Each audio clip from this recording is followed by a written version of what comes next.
तो न नियत है न विजन, ये अरविंद केजरीवाल कह रहे हैं बीजेपी के लिए। तो जरा ये भी जान लीजिए कि आम आदमी पार्टी की ऐसी कौन कौन सी योजनाएं हैं जिसे बीजेपी और कांग्रेस भी अपने अपने मैनिफेस्टो घोषणा पत्रों में फॉलो कर रहे हैं। सबसे पहले बात करते हैं हेल्थ सुरक्षा की। देखिए, बीजेपी, आम आदमी पार्टी, बीजेपी और कांग्रेस, संजीवनी योजना आम आदमी पार्टी ने इसका ऐलान किया है। 60+ के बुजुर्गों को उनका मुफ्त इलाज होगा, यह ऐलान किया गया। आयुष्मान भारत योजना देखिए, 10 लाख तक का मुफ्त इलाज जिसके माध्यम से सभी वरिष्ठ नागरिकों के लिए। और कांग्रेस जीवन रक्षा योजना की बात कर रही है कि सभी को 25 लाख का बीमा, चाहे वो किसी भी कैटेगरी में आते हों। इसके बाद देखिए दूसरी योजना, बुजुर्ग पेंशन योजना। आम आदमी पार्टी ने कहा है 60 से 70 साल वालों को हर महीने हम 2000 रुपए देंगे।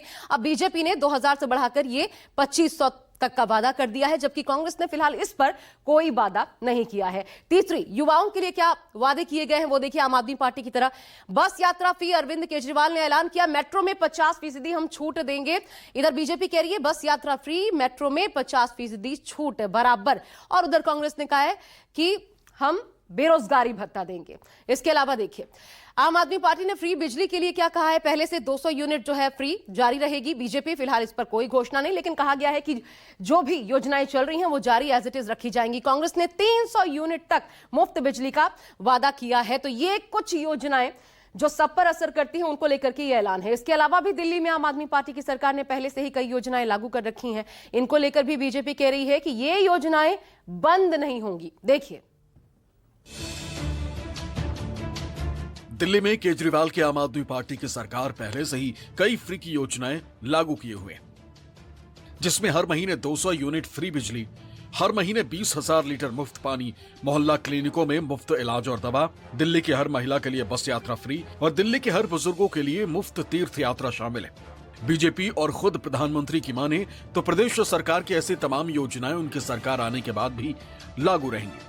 पिछले 10 साल में राज्य सरकार की जो योजनाएं सिर्फ कागज पर चली है, जिन योजनाओं में आपदा वालों ने जनता का पैसा लूटा है, उन्हें भी भाजपा सरकार द्वारा पूरी ईमानदारी के साथ और ये आपदा वालों को भगा करके ईमानदार लोगों को बिठा करके कल्याण के काम आगे बढ़ाए जाएंगे।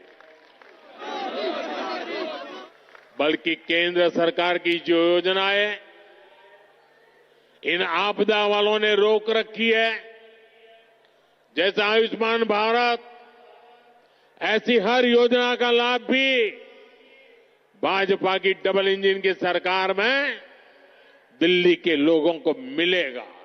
ऐसा मोदी जी भी अपने एड्स में बोल रहे हैं कि केजरीवाल की सभी योजनाएं, मोदी जी कहें स्पेसिफिकली कि केजरीवाल फ्री बिजली दे रहा है, हम भी फ्री बिजली जारी रखेंगे।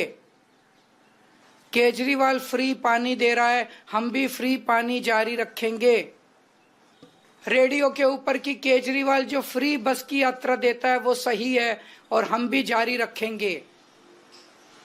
तो जब केजरीवाल का ही सारा काम करना है तो फिर केजरीवाल का काम करने के लिए बीजेपी को क्यों लाया जाए? केजरीवाल का काम तो केजरीवाल ही ज्यादा सही करेगा, केजरीवाल को ही करना आता है। दरअसल आम आदमी पार्टी अपने शुरुआती दिनों से ही दिल्ली में मुफ्त की योजनाओं पर जोर देती रही। इसी बुनियाद पर आम आदमी पार्टी की सरकार की नींव भी पड़ी थी, जो अब रेगुलर चलन में आ गया है। लेकिन अब की बार दिल्ली के चुनाव में महिलाओं के लिए कैश स्कीम की योजनाएं लाकर सभी दलों ने अपने अपने हिसाब से बड़ा दांव चल दिया।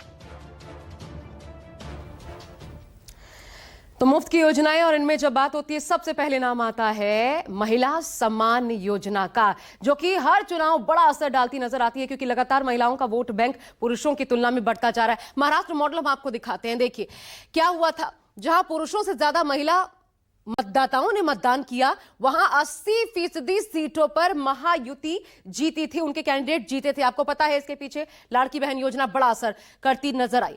अब जहां पर 49% महिला मतदाताएं थी, वहां देखिए 44 में से 34 सीटों पर फिर लाड़की बहना के चलते महायुति जीती। जहां महिला 47.8% से ज्यादा थी, वहां पर देखिए क्या हुआ, 134 में से 84% महायुति सीटें जीतने में कामयाब रही। लगभग 100 सीटों से ज्यादा। अब महिला सम्मान योजना कहां पर और किस तरीके से असर इस योजना ने किया है अन्य राज्यों में, वो भी देख लीजिए। हरियाणा में बीजेपी इसी की ताकत से तीसरी बार सत्ता में आने में कामयाब रही। लाडो लक्ष्मी योजना के तहत 2100 का ऐलान यहां पर किया गया था। इसके अलावा महाराष्ट्र में 1500 दिए गए, प्रचंड जीत मिली लाड़की बहन योजना को देखते हुए। इसके अलावा झारखंड, यह भी एक प्रदेश जहां पर सोरेन सरकार के दांव 2500 रुपए। इस ऐलान ने मैया सम्मान योजना के तहत एक बार फिर उनकी सरकार बनाने में उनको कामयाबी दिलाई। और कांग्रेस ने अब देखिए 2000 देने का वादा किया, प्रचंड जीत मिली। यह हुआ कर्नाटक में गृह लक्ष्मी योजना, और आपको पता है वहीं से ये योजना कांग्रेस ने कहा यहां भी सफलता से चलाएंगे। हिमाचल प्रदेश में देखिए कांग्रेस ने 1500 देने का वादा किया, बहुमत की सरकार वहां भी बनी। और अब जब हम दिल्ली की बात करते हैं, दिल्ली मॉडल की बात करते हैं, तो यहां पर केजरीवाल का वादा कि महिलाओं को 2100 महिला सम्मान के तहत हर महीने दिए जाएंगे। तो बीजेपी और कांग्रेस इसमें पीछे नहीं, 2500 देने का वादा इन्होंने भी ऐलान कर दिया है। और ऐसे में महिला सम्मान योजना ये एक बड़ा हथकंडा इस चुनाव बना हुआ है। लेकिन क्या बीजेपी की रेवड़ियों की मिठास ज्यादा दिखेगी, वोटर्स पर असर इसका दिखेगा, या फिर आम आदमी पार्टी अपने ही रेवड़ियों के मुताबिक वापस सत्ता में आने में कामयाब रहेगी? जैसा कि अरविंद केजरीवाल कह रहे हैं कि फिर सरकार बदलने की जरूरत ही क्या है जब हमारी ही योजनाएं चलानी है। तो ये जनता तय करेगी। फिलहाल एक छोटा सा ब्रेक ले रहे हैं, देखते रहिए न्यूज़ 24।